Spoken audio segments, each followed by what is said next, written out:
بۆ زانیاری بەڕێستان لەگەڵ ئەو بوونی نەخۆشی کۆرۆنا لە ساڵی ڕابردوو و ڕاگررتنی مەرزەکە بۆ ماوەی 2 مانگ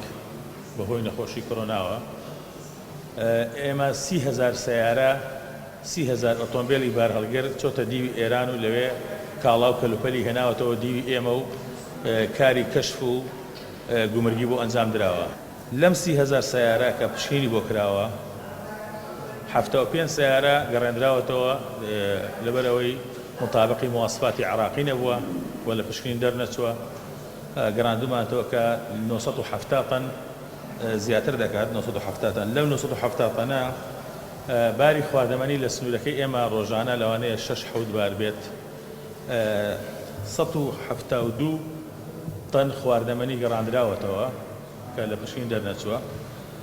سەبارەت بە خواردەمەنی لەگەڵ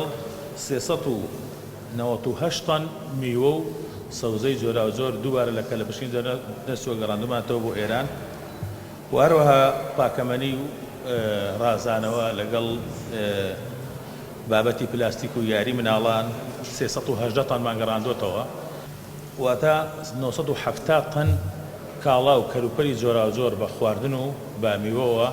ئێمە گەڕاندومانەوە بۆ ئێران کە لە پشتین دەرنەچووە